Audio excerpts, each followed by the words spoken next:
जय हिंद दोस्तों। जिस तरीके से देश के अंदर जनसंख्या बढ़ रही है और जनसंख्या बढ़ने के साथ साथ एक ऐसा समुदाय जो लगातार धर्मांतरण करा रहा है।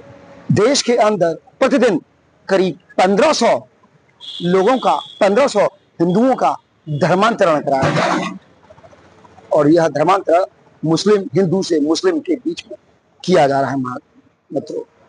और उत्तर प्रदेश के बलरामपुर में जो झांगुर बाबा है यानी कि जलालुद्दीन, इस जलालुद्दीन ने तो सारी रिकॉर्ड ध्वस्त कर दी है। जलालुद्दीन अकेला नहीं है, देश के अंदर 800 जनपद है और 800 जनपदों में हर जिले के अंदर 2 से 3 झांगुर बाबा आपको मिल जाएंगे जो धर्मांतरण करने का काम करते हैं। रिकॉर्ड के अनुसार हर साल एक भारी बड़ी संख्या के अंदर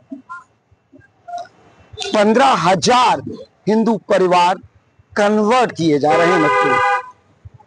ये एक बड़ी संख्या है और आप समझ सकते हैं जिस तरीके से जलालुद्दीन का जो खुलासा हुआ है, करीब 500 करोड़ रुपया अभी तक उत्तर प्रदेश पुलिस संज्ञान लेकर सारी जांचों में जुटी हुई है और उसमें 500 करोड़ रुपया सिर्फ अकेला जलालुद्दीन 500 करोड़ रुपया विदेशी फंडिंग के उपयोग से हिंदुओं का धर्मांतरण करा रहा है। वो अकेला ऐसा व्यक्ति नहीं है जो यह धर्मांतरण करा रहा है। इसमें मदरसे के मौलवी, पुलिसकर्मी और खबर तो यहां तक है मित्रों, एक IPS की भी भूमिका इसके अंदर शामिल पाई गई है। कितना बड़ा रैकेट चल रहा है, लगातार हिंदुओं का धर्मांतरण कराया जा रहा है। कभी खुलासे होते हैं कि हिंदू से मुस्लिम बनना जा रहे हैं, तो कभी खुलासे होते हैं कि हिंदू से ईसाइयत की तरफ मामला बढ़ाया जा रहा है। और मामला जो मित्रों जिस तरीके से 5,000 परिवार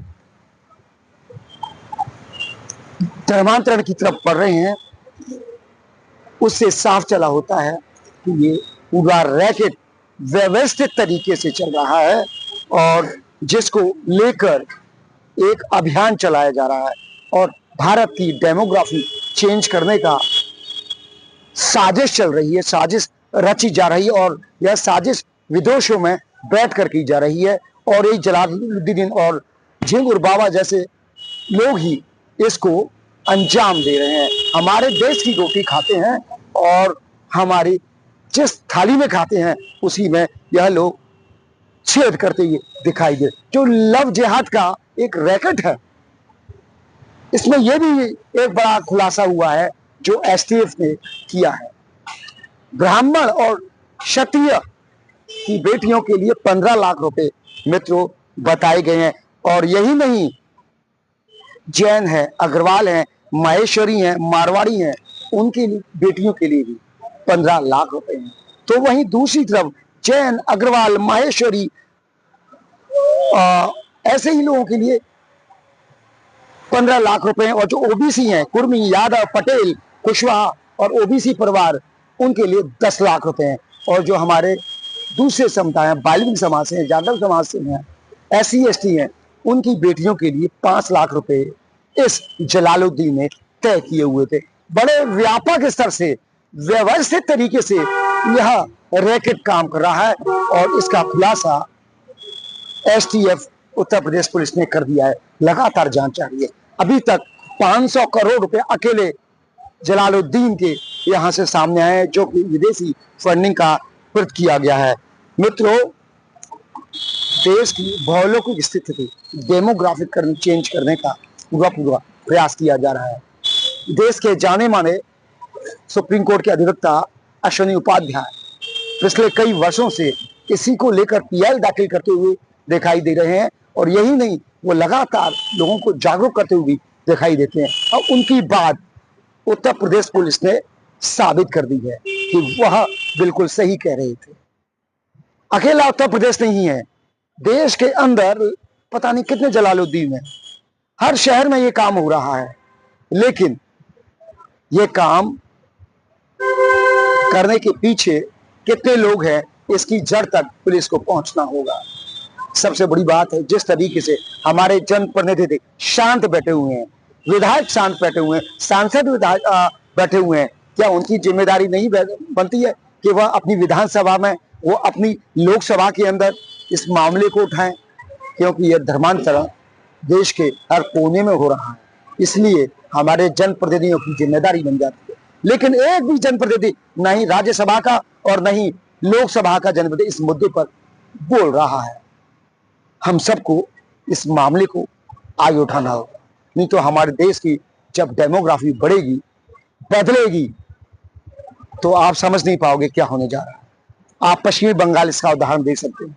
वहां की डेमोग्राफी इतनी बदल चुकी है, और जहां पर डेमोग्राफी बदल जाती है, जो अल्पसंख्यक है वो बहुसंख्यक में बदल जाते हैं, वहां पर क्राइम बढ़ना ऑटोमेटिक चालू हो जाता है। अश्विनी उपाध्याय ने इस मामले को लेकर बहुत कुछ कहा, निश्चित तौर पर आपको यह सुनना चाहिए। सुनिए अश्विनी उपाध्याय ने क्या कहा। उत्तर प्रदेश के बलरामपुर जिले का जलालुद्दीन इस समय मीडिया हेडलाइन बना हुआ है। पिछले एक हफ्ते से पर डे उसकी पूरी कहानियां आ रही हैं।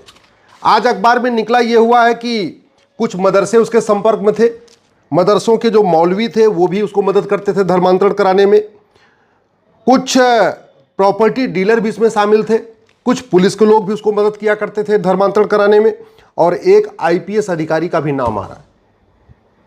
और अब तक इस जलालुद्दीन ने लगभग 5000 परिवारों को कन्वर्ट कर दिया, 5000, और उसको 500 करोड़ रुपए तो विदेशों से आया है। आप सोचिए, 500 करोड़ रुपए एक जलालुद्दीन को विदेश से आया। भारत में 800 जिले हैं और ऐसा कोई जिला नहीं है जहां 2-4 जलालुद्दीन नहीं है। यह तो एक जलालुद्दीन की खबर निकल के आ रही है। अगर इसका narco polygraph brain mapping test करके पता करें तो बलरामपुर में 2-4 और जलालुद्दीन मिल जाएंगे, लखनऊ में भी जलालुद्दीन मिल जाएंगे, दिल्ली में भी मिल जाएंगे, गुड़गांव, फरीदाबाद और आपके शहर में भी मिल जाएंगे। यह कड़वी सच्चाई है। पिछले 10 वर्षों से जो बातें मैं कह रहा था, कम से कम उसको मीडिया में वो बातें छपने लग गई हैं। अब लोग शायद इसको सच मानने लग गए। जब 10 साल पहले ये बातें कहता था लोग मानते नहीं थे। लब जिहाद के लिए बाकायदा रेट लिस्ट जलालुद्दीन ने बना रखा था। ब्राह्मण, क्षत्रिय और सिख की बेटी होगी तो 15 लाख रुपए, अग्रवाल, जैन, माहेश्वरी, मारवाड़ी परिवार की बेटी होगी तो 15 लाख रुपए, यादव, पटेल, कुर्मी, मौर्य, कुशवाहा, ओबीसी परिवार की बेटी होगी तो 10 लाख रुपए। ये रेट रखा हुआ उसने। दलित परिवार की होगी, सरोज, हरिजन, पासवान, SC ST परिवार की होगी तो 5 लाख रुपए। और ये 5 लाख रुपए किसको? जो दलित परिवार की बेटी पटा के आएगा उस जिहादी को 5 लाख मिलेगा, जो ब्राह्मण क्षत्रिय परिवार की बेटी को पटा के लाएगा, अग्रवाल, जैन, माहेश्वरी परिवार की बेटी को पटा के लाएगा, उसको 15 लाख रुपए मिलेगा, और जो यादव, पटेल, कुर्मी, ओबीसी परिवार की बेटियां हैं हमारी, उनको पटा के लाएगा तो 10 लाख मिलेगा। ये रेट रखा था इस जिहादी जलालुद्दीन ने। पैसा कहां से आ रहा था? पैसा विदेशों से आ रहा था। 500 करोड़ रुपए अब तक पुलिस ट्रेस कर चुकी है, और कितना आया होगा भगवान जाने, क्योंकि अभी तक narco polygraph brain mapping test नहीं हुआ इसका। दूसरा, और कितने जलालुद्दीन हैं अभी उस पर भी जांच अभी पूरी पहुंची नहीं है। मैं पहले भी कई बार कह चुका हूं, आज भी कह रहा हूं, 1500 हिंदू परिवार पर डे कन्वर्ट हो रहे। 1500 हिंदू परिवार का मतलब एक परिवार में 6 से 7 आदमी मानिए तो 10,000 हिंदू पर डे कन्वर्ट हो रहे। इसका मतलब साल में 40 लाख हिंदुओं का धर्मांतरण हो रहा है। और अभी भी धर्मांतरण रोकने के लिए हमारे पास कोई केंद्रीय कानून नहीं है। धर्मांतरण किसी एक राज्य की समस्या नहीं है, धर्मांतरण राष्ट्रीय समस्या है।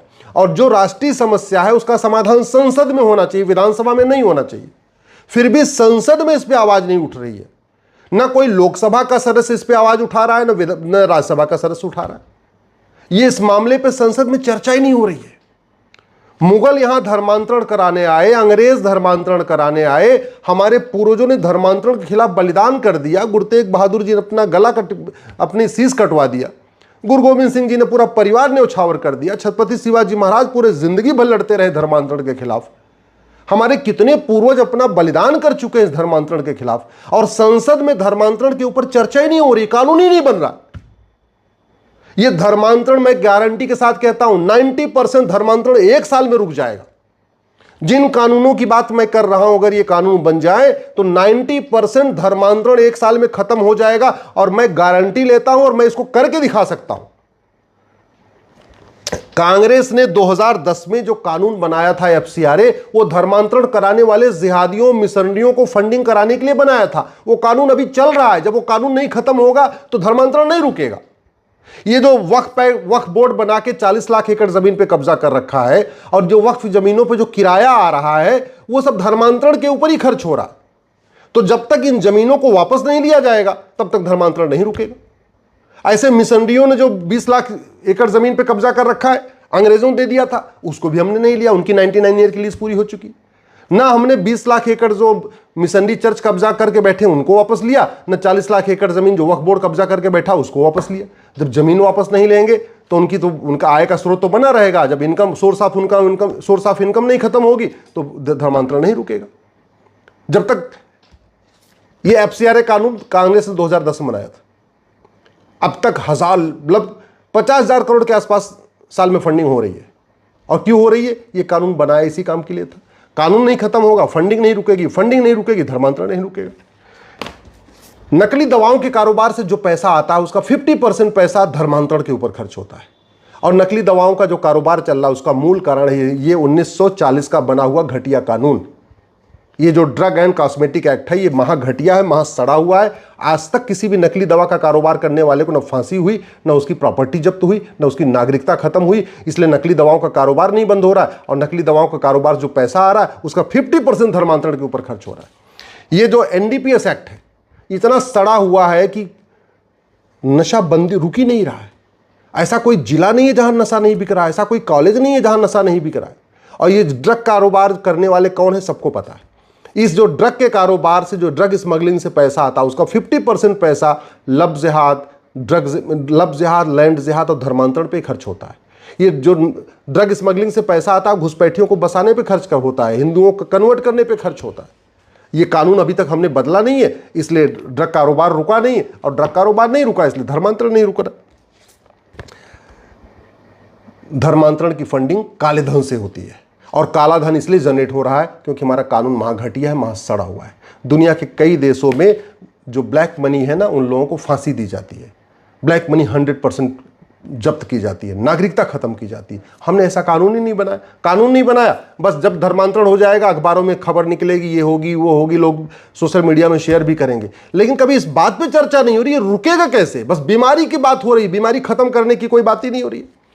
ये जो जलालुद्दीन था, इसको 500 करोड़ तो बैंक में आया, 500 करोड़ के अलावा इसको बहुत बेनामी फंडिंग हुई है। इसको गाड़ियां मिली हैं, इसको दुकानें मिली हैं, इसको फार्म हाउस मिला है, इसको फ्लैट मिला है, सब बेनामी। और ये बेनामी लेन देन क्यों चल रहा है? क्योंकि हमारा कानून घटिया है, महा सड़ा हुआ कानून। दुनिया का सबसे सड़ा कानून हमारा वाला है। इस जलालुद्दीन को 500 करोड़ बैंक से आए, लगभग 500 करोड़ इसको हवाला के जरिए अंदर से भी मिला है, भारत के अंदर से भी फंडिंग हुई है। पैसा इकट्ठा कर करके इसको दिया गया है धर्मांतरण कराने के लिए। क्यों चल रहा है? क्योंकि हमारा जो मनी लॉन्ड्रिंग का कानून महा घटिया है, महा सड़ा हुआ है। दुनिया के कई देशों में मनी लॉन्ड्रिंग सबसे जघन्य अपराध माना गया है। सिंगापुर में ड्रग स्मगलिंग और मनी लॉन्ड्रिंग सबसे जघन्य अपराध है, सीधे फांसी होती है और कुछ नहीं होता, आजीवन कारावास भी नहीं होता। क्यों नहीं हम ऐसा कानून बना रहे? किसने रोका हमें ऐसा कानून बनाने से? अगर दुनिया के किसी देश ने बनाया हो तो समझ में आती बात, लेकिन अगर एक भी देश ने बनाया तो हमें क्यों नहीं बनाना चाहिए इसको? ये जो धर्मांतरण जो चल रहा है ना, इसका मूल कारण ये कि हमारे पास नार्को पॉलीग्राफ ब्रेन मैपिंग कानून ही नहीं है। ये जलालुद्दीन इतना पावरफुल है कि पुलिस इसको 3rd डिग्री दे नहीं सकती, उल्टा टांग के पेट्रोल डाल के इससे पूछ नहीं सकती। ये सच बोलेगा नहीं जलालुद्दीन तो, और इसके खिलाफ कोई गवाही जल्दी देने के लिए तैयार नहीं होगा।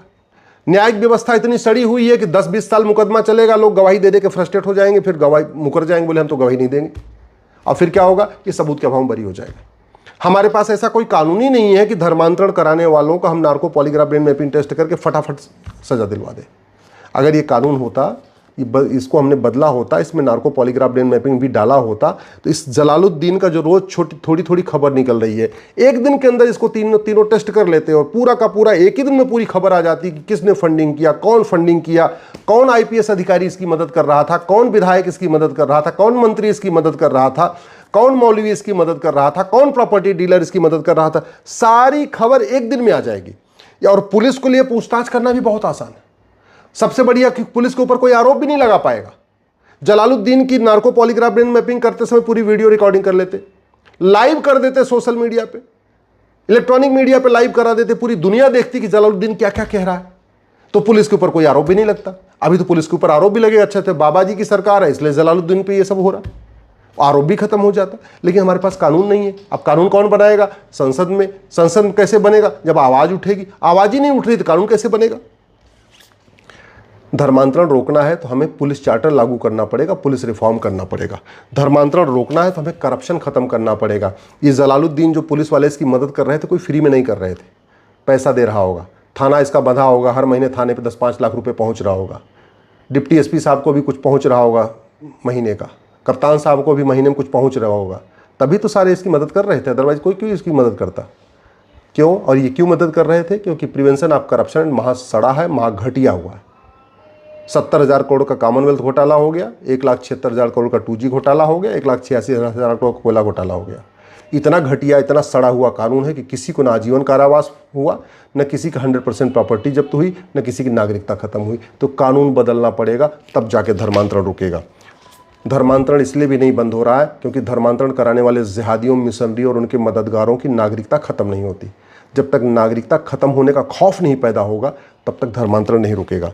धर्मांतरण इसलिए भी चल रहा है कि ये हमारी राष्ट्र की सुरक्षा के लिए खतरा है, लेकिन धर्मांतरण कराने वाले हमने इसको आज तक संसद और विधानसभा में राष्ट्र की सुरक्षा के लिए खतरा घोषित नहीं किया और पुलिस इसे लगाती नहीं है। धर्मांतरण हमारी देश की एकता अखंडता के लिए खतरा है, लेकिन हमने न संसद में इसको देश की एकता अखंडता के लिए खतरा घोषित किया, न विधानसभा में घोषित किया, तो पुलिस यूएपीए नहीं लगाती। धर्मांतरण एक ऑर्गेनाइज क्राइम है, लेकिन न संसद में इसको हमने ऑर्गेनाइज क्राइम डिक्लेयर किया, न विधानसभा में ऑर्गेनाइज क्राइम डिक्लेयर किया। ऑर्गेनाइज क्राइम से निपटने के लिए कानून भी है, गुजरात के पास गुजकोका है, महाराष्ट्र के पास मकोका है, लेकिन चूंकि सरकार ने संसद विधानसभा में इसको डिक्लेयर नहीं किया तो पुलिस लगाती नहीं है। और लगा भी देगी तो जज साहब नाराज हो जाएंगे। जज साहब कहेंगे बताओ अच्छा कहाँ पे शासन ने कहाँ निर्देश दिया। धर्मांतरण इसलिए चल रहा है कि इनको माइनॉरिटी के अंतर्गत प्रोटेक्शन मिला हुआ है। मैं बार बार कह रहा हूँ, इस माइनॉरिटी कमीशन को, माइनॉरिटी फेयर मिनिस्ट्री को खत्म करिए, मजहब के आधार पर बने नियम कानूनों को खत्म करिए, मजहब के आधार पर योजनाओं को खत्म करिए। इनको शील्ड मिला हुआ है। और धर्मांतरण इसलिए चल रहा है क्योंकि मदरसा धर्मांतरण का अड्डा चल रहा है, और वो माइनॉरिटी के नाम पे ही चल रहा है, इस माइनॉरिटी के नाम पे चल रहा है। जब तक भारत में 1 नेशन 1 एजुकेशन बोर्ड लागू नहीं होगा, 1 नेशन 1 सिलेबस लागू नहीं होगा, 1 नेशन 1 करिकुलम लागू नहीं होगा, जब तक ये मदरसा, missionary school, Macaulay school, Montessori school नहीं बंद होंगे, तब तक धर्मांतरण नहीं रुकेगा। तो धर्मांतरण रोकने के लिए एक नहीं 10 कानूनों में बदलाव करना पड़ेगा। लेकिन धर्मांतरण रुक सकता है, ये मैं गारंटी के साथ कहता हूं। मैं इसको रोक के दिखा सकता हूं, 90% धर्मांतरण रोक के दिखा सकता हूं। जो पर डे 10,000 हिंदुओं का धर्मांतरण हो रहा है, इसको रोका जा सकता है।